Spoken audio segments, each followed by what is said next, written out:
Fala aí galera, aqui quem fala é o professor Rosante de História. A gente está aqui hoje para gravar uma aula sobre o período regencial. E essa aula a gente vai dividir em duas partes. Por que duas partes? Porque é um período muito complexo, cheio de detalhes. Então você vai ter, num primeiro momento, a aula com viés político, mostrando todas as questões políticas da regência. E aí depois, numa segunda parte, a gente vai falar sobre as revoltas regenciais. Tudo bem? Beleza? Então vamos começar a analisar a regência. O período entre 1831 e 40, que durou 9 anos na história do Brasil, e se você é um cara atento já percebeu que tem uma coisa estranha. Se você assistiu direitinho a aula do primeiro reinado e lembra que o Dom Pedro I abdicou quando o filho dele, o Pedro de Alcântara, esse pimpolinho aqui na imagem, ó, bonitinho, com o tamborzinho dele, quando esse garoto tinha 5 anos de idade, você sabe que foi feito um acordo para esse garoto assumir com 16. Então, 5 até 16, 11 anos. Dá uma olhada no período da regência. 9 anos. Algo acontece que o Dom Pedro II assume antes da hora. Mas isso aí é um assunto para o final da aula.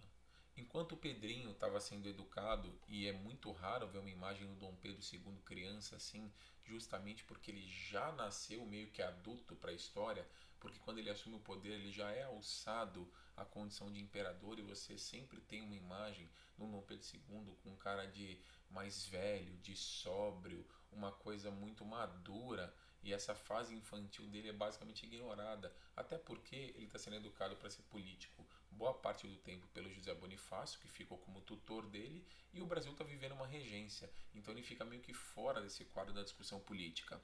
E aí, quais as características que marcam o período regencial? Esse período que é o mais conturbado da história do Império. A primeira grande característica é a instabilidade política. Por que instabilidade política? Porque o que segurava, querendo ou não, a amálgama que segurava o Brasil era o fato de a gente ter alguém de sangue real no poder. E mesmo alguém de sangue real gerou contestações. Lembra a Confederação do Equador, os caras querendo sair fora, 4 estados querendo ir embora porque não aceitavam o governo do Dom Pedro. Ou seja, se já era difícil com um cara com sangue real que supostamente tinha direito sobre o terreno brasileiro, imagina sem alguém de sangue real. Então qualquer regente que você colocasse no poder ia gerar um problema.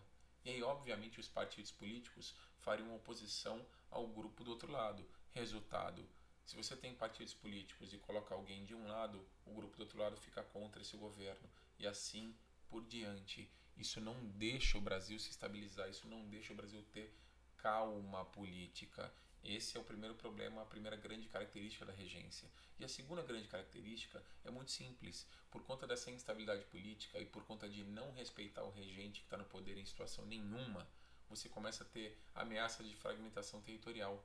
Por que ameaça de fragmentação territorial? Porque literalmente no Brasil você começa a ter uma série de revoltas regenciais. E aí o que acontece?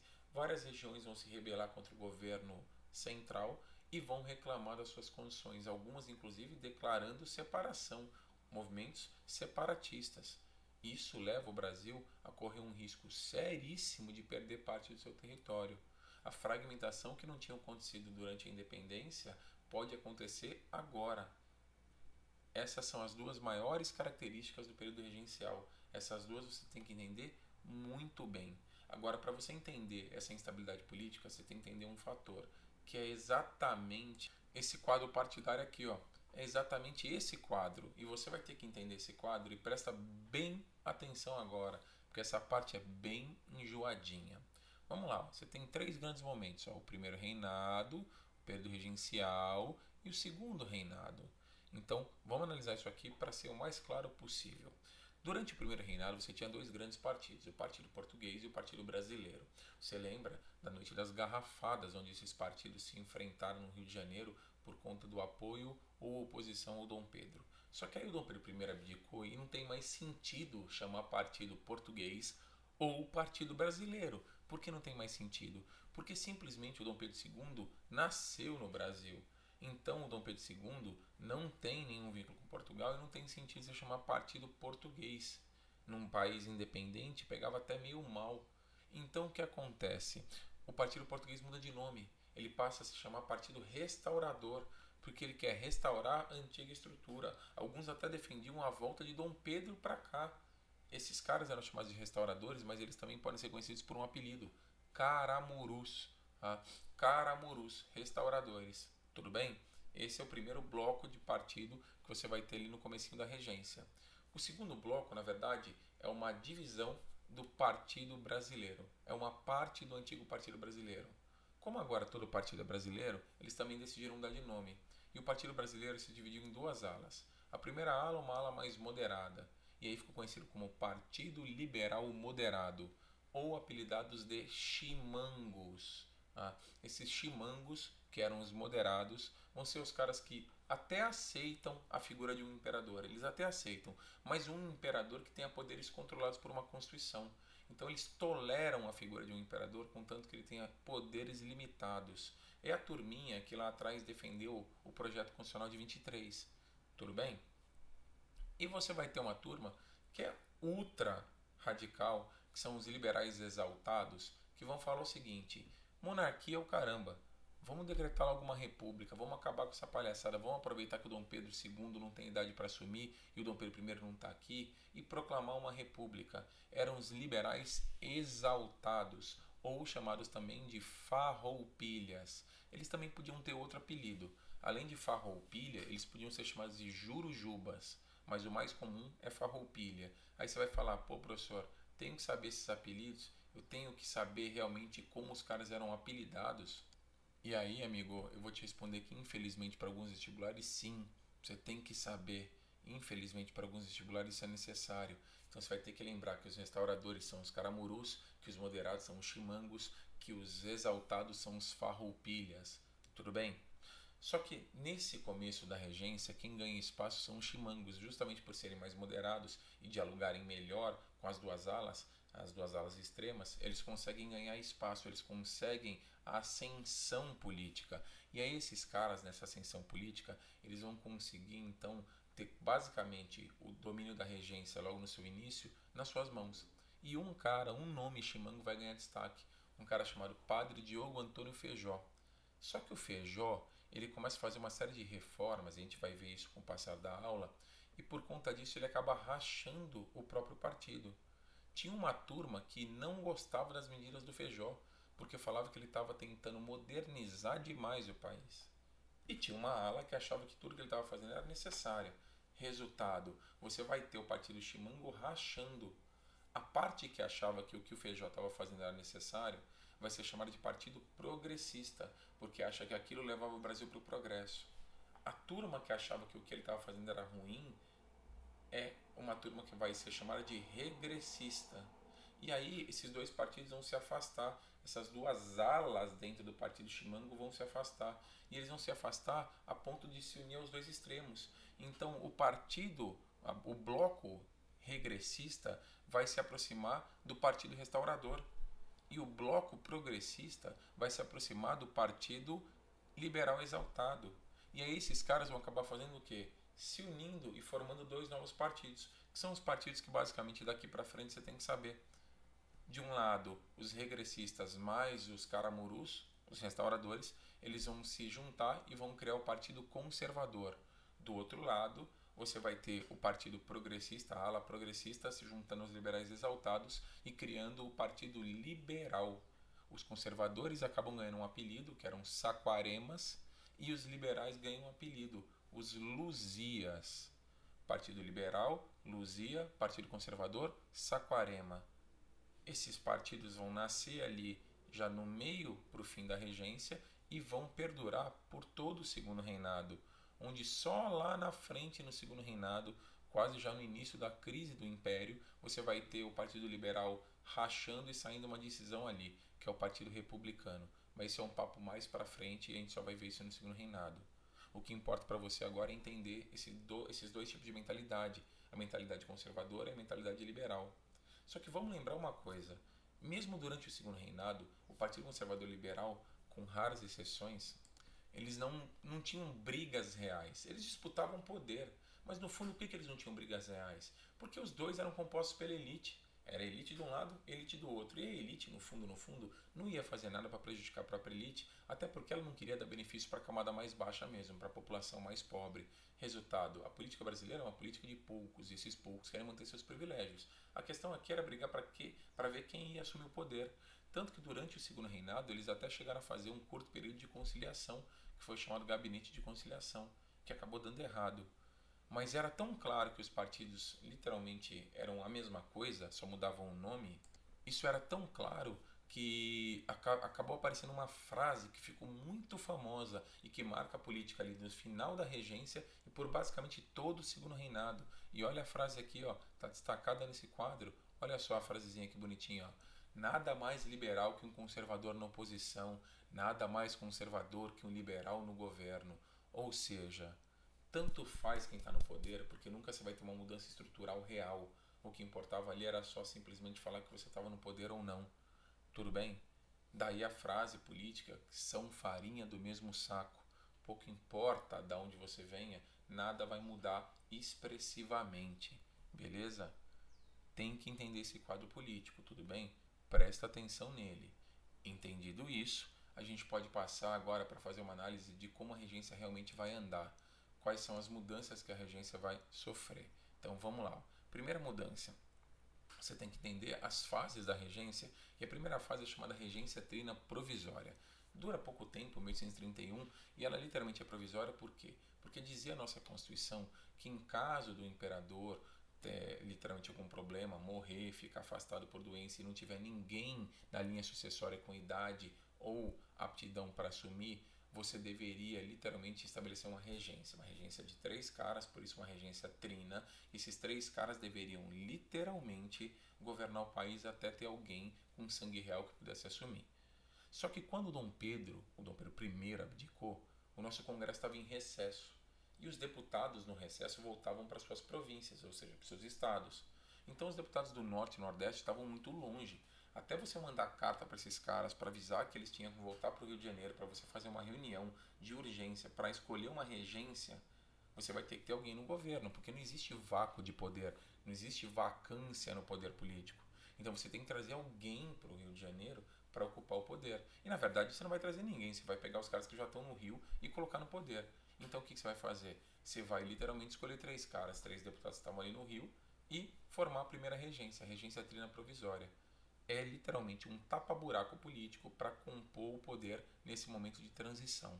E a única coisa que é importante você saber desse momento é que eles vão suspender o poder moderador. É meio óbvio, né? Se o poder moderador era único e exclusivamente do imperador, se você não tem imperador nesse momento, você vai suspender o poder moderador. Você não vai ter poder moderador nesse momento sendo executado. Tudo bem? Beleza? E aí os deputados das demais províncias chegam no Rio de Janeiro, vocês vão fazer uma escolha agora definitiva, que era a regência trina, que deveria durar até o final do período regencial. E aí você vai escolher 3 caras, não por posição política, porque os 3 vão ser literalmente caras vinculados aos chimangos, ou seja, a turma moderada sai na frente. E os moderados saem na frente porque eles tinham um diálogo, como diz o nome, mais moderado. Não era extremado nem para um lado nem para o outro, então eles conseguiam fazer ali um jogo de conciliação. E esses moderados vão ser escolhidos com um representante do Maranhão, um da Bahia e um do Rio de Janeiro. É uma escolha muito mais regional do que política. Essa regência trina permanente vai durar de 31 a 34. Então, algo já está errado de novo. Vamos analisar o que? Professor, você falou que a regência trina tinha que ficar até o fim. Deveria, mas você vai ter mudanças no meio do caminho. Eu vou te explicar por quê. Eu falei para você já o nome desse cara, que quando eu estava explicando o quadro dos partidos lá atrás, um cara do partido Chimango vai ganhar destaque. Um cara chamado Padre Diogo Antônio Feijó. Ele foi escolhido na regência trina permanente como ministro da Justiça. E ele pediu carta branca para fazer mudanças como ele quisesse e arrumar o país. Ou seja, a regência trina deixou na mão desse cara o direito de mudar o que ele achasse necessário. A primeira coisa que ele fez foi a seguinte: ele queria literalmente na cabeça dele tirar a pressão de cima do governo federal. Como é que você tira a pressão de cima do governo federal? Lembra que eu te falei que o fato de não ter alguém de sangue real, se ninguém tem sangue real, você não vai aceitar o poder de forma absoluta. Ou seja, você não vai olhar para o cara que está governando e falar assim: eu aceito esse cara porque ele tem sangue real, ele tem um diferencial. Eu acabei de te falar que todo mundo da política era da elite. Então você olhava para o cara que estava no governo e falava assim: ele é da elite, eu também sou da elite. Por que ele está governando e não eu? Essa é uma grande questão. Então, entendendo isso, percebendo isso, você vai sacar o quê? Que você vai ter muita contestação a qualquer pessoa que você coloque no poder. E o Feijó, ele queria tirar a pressão de cima desse governo federal. Como é que você faz isso? Literalmente concedendo autonomia para as províncias, para as regiões. Porque quanto maior autonomia esses caras venham a ter, eles vão reclamar menos do governo federal e vão poder cuidar da vida deles. A ideia do Feijó era essa, literalmente conceder autonomia. E a primeira medida que ele faz foi criar a Guarda Nacional. Por quê? Vamos lá, deixa eu te explicar o que é a Guarda Nacional e eu te explico por que ele fez isso. Em 1831, ele criou a Guarda Nacional. Ele autorizou que pessoas que tivessem dinheiro pudessem montar grupos armados que não tinham vínculo com o exército, ou seja, eram milícias, milícias armadas em cada município, para que essas milícias pudessem resolver os problemas locais. Vamos deixar claro o seguinte: o cara que monta um grupo armado para resolver problemas locais vai entender como problema local os problemas que afetam ele. Já começa daí. Então você está dando o direito de um cara rico numa região montar um grupo armado e resolver problemas como ele entende que ele tem que resolver sem interferência do governo. Olha o perigo disso. E esses caras que montam essa milícia têm que pagar salário para esses homens, têm que garantir então a manutenção, tá, da tropa com armas e munição, tem que fazer os caras usarem um fardamento, mas ganham o direito de ter uma patente militar de honra. E eles eram chamados de coronéis. Aqui na Guarda Nacional está nascendo uma figura chamada coronel, está nascendo aqui o coronelismo. Olha só onde nasce o coronelismo. Uma herança política que existe até hoje no Brasil está nascendo aí, nesse momento. Tudo bem? E aí você vai me perguntar assim: ah, professor, mas os caras tinham tanto poder assim? Não, porque está começando, mas eles vão desenvolver poder. Porque tinham grupos de Guarda Nacional que eram muito grandes, tinham tropas muito grandes. Porque para entrar na Guarda Nacional, qualquer cara podia se alistar. E o cara que se alistasse na Guarda Nacional, ele não precisava prestar serviço militar no Exército Nacional. O que significa que era muito mais cômodo você se alistar na guarda. Você recebia um salário e lutava na sua cidade, em vez de ir para o Exército Nacional, onde você podia ser deslocado para qualquer canto, para controlar qualquer revolta. Resultado, o comodismo fazia muita gente ir para a guarda. E as guardas tornam os seus chefes, ou seja, os coronéis, muito fortes. Ok? Aí você fala, e o Feijó não viu isso?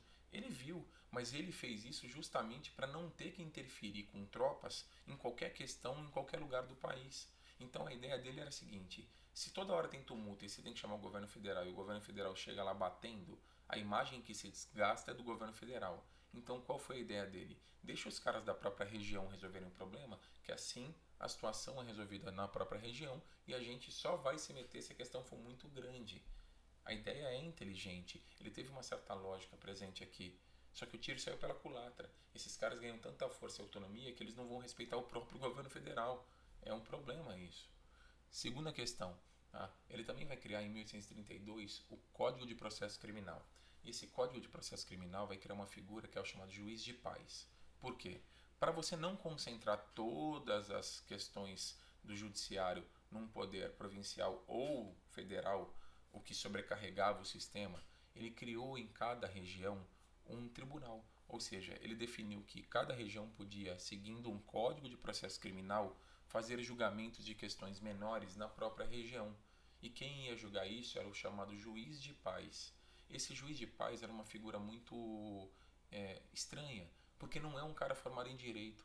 A gente tinha pouquíssima gente formada em direito, que era um curso de elite, a universidade era para poucos e direito era um curso de elite.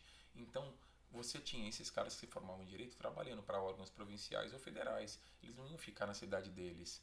Resultado, você não tinha gente suficiente no judiciário para ocupar esses cargos. E aí o que vai acontecer? Muito simples. Você cria a figura do juiz de paz.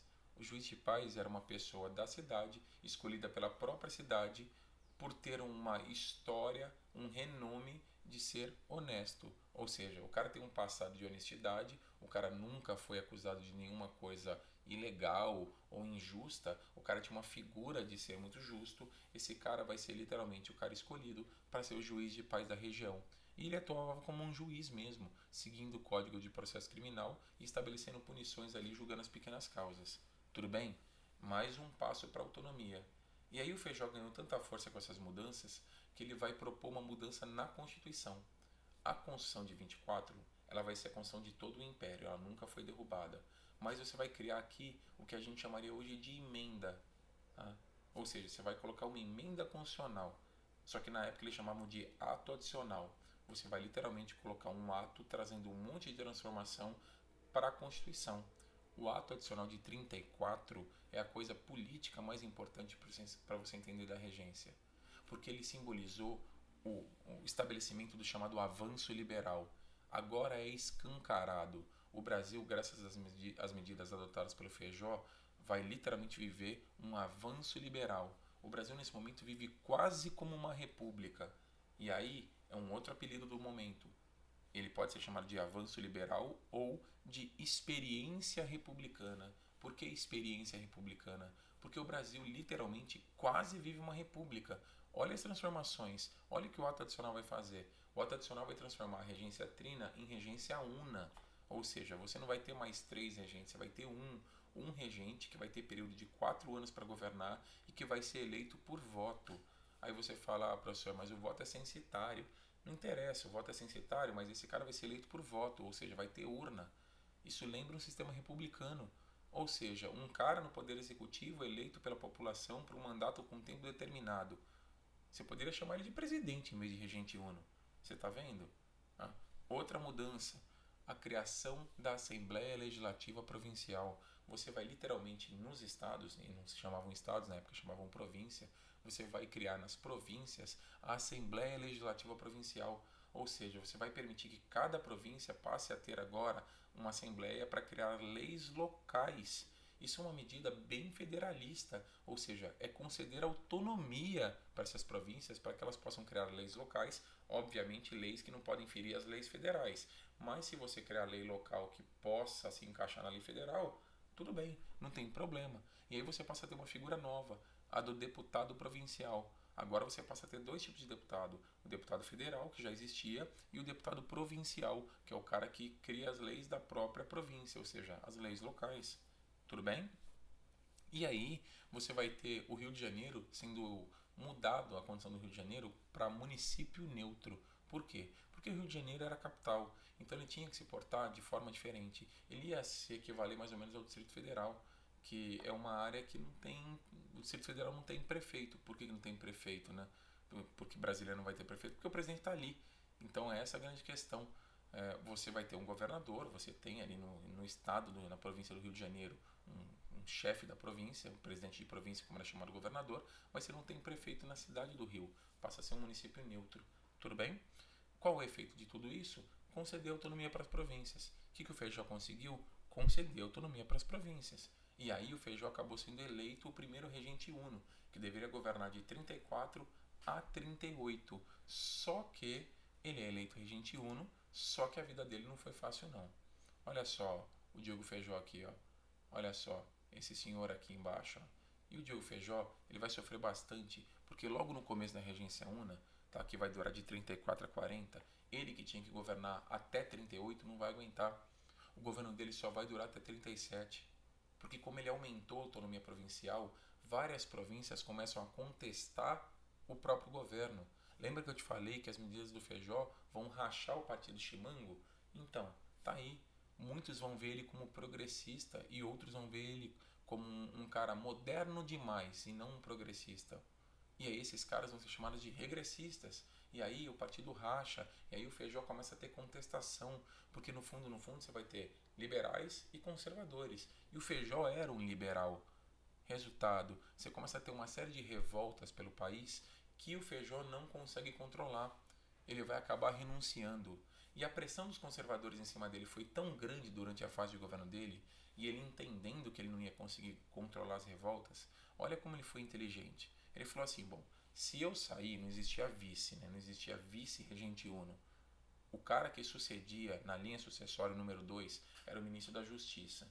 Então, em 37, o Feijó indicou como ministro da Justiça esse cara aqui, ó, o Araújo Lima, que era um líder conservador. E esse cara foi indicado como ministro da Justiça, o Feijó já meio que pensando, bom, se eu renunciar, eu passo o poder para os conservadores e vamos ver o que vocês fazem. Já que o problema sou eu, já que o problema é ser liberal, vamos ver o que o conservador faz. E foi exatamente o que ele fez. Em 37, devido à enorme pressão, ele renuncia. O Araújo Lima vai assumir provisoriamente em 37 e depois vai acabar sendo eleito em 38. Ele é eleito em 38 e deveria ficar até 42. Mas dá uma olhada, ó, não vai ficar até 42. Por que 42, professor? Porque em 42 o Dom Pedro faria 16 anos. Então ele teria que sair ali em 42. Mas ele não vai sair em 42. Ele vai sair em 40. Por quê? Porque o governo dele começa e vai continuar tendo tumulto. Eu vou te explicar por quê. Quando o Araújo Lima assume, ele é o símbolo do conservadorismo assumindo o poder. Daí a fase de governo dele é chamada de regresso conservador ou duplo regresso. Por quê? Porque além de ser um conservador no poder, é o regresso das medidas liberais. Então é um duplo regresso. Você vai ter aí esse regresso conservador marcado pelo quê? Por uma recentralização do poder. Ou seja, você vai colocar literalmente o poder na mão de novo do governo federal e vai tirar a autonomia das províncias. Como? Foi criada uma lei. A lei interpretativa foi criada nesse momento. O que era a lei interpretativa? Deixa eu te explicar. Você tinha um ato adicional. Então você não queria fazer um ato adicional do ato adicional. E aí você chamou de lei interpretativa, que era um mecanismo político que permitia que você anulasse algumas determinações do ato adicional. Aí você fala, professor, não era mais fácil tirar o ato adicional inteiro? O Araújo Lima não podia tirar o ato adicional inteiro. Porque se ele tira o ato adicional inteiro, ele não pode mais ser regente uno, porque aí tem que voltar à regência trina. Como ele não pode fazer isso, o que ele faz? Ele cria a lei interpretativa para ele poder interpretar os tópicos do ato adicional como ele bem entendesse. E aí uma das interpretações é a seguinte: o chefe da Assembleia Legislativa Provincial vai ser indicado pelo governo federal. Então, o chefe da Assembleia Legislativa Provincial tinha poder de veto nas decisões do Congresso. Ou seja, as assembleias provinciais, na Câmara Provincial, tudo que fosse determinado tinha que passar por esse chefe, pela aprovação dele. E agora esse cara é indicado pelo Poder Central. Ou seja, é uma forma de controlar os poderes. O próprio coronel só ia poder montar uma Guarda Nacional com autorização do Poder Central. O juiz de paz começou a ser indicado pelo Poder Central. E aí você vai centralizando de novo o poder. Por isso o regresso conservador. Só que essas medidas de centralização de poder acabam gerando mais revolta. E aí o Brasil está fervendo. O Brasil é um vulcão em erupção. O território brasileiro ia rachar. O Brasil não ia ficar com o formato do mapa que ele tem hoje. Porque nem liberal nem conservador podiam controlar o país. A ameaça de fragmentação era viva. Aliás, nesse momento, tinha uma região que tinha se declarado independente e que não mais acatava ordens do governo federal. O momento brasileiro é terrível. Quem vai ter que resolver isso é Dom Pedro II. Só que para você entender por que o Dom Pedro II vai chegar no poder antes da hora, você tem que entender as regências. As regências não, perdão, as revoltas regenciais. As revoltas que vão acontecer aqui dentro. E essas revoltas é exatamente o que a gente vai ver na parte 2 de período regencial. Tudo bem? Espero ter sido claro até aqui. Não perca a parte 2. Um grande abraço. Até mais.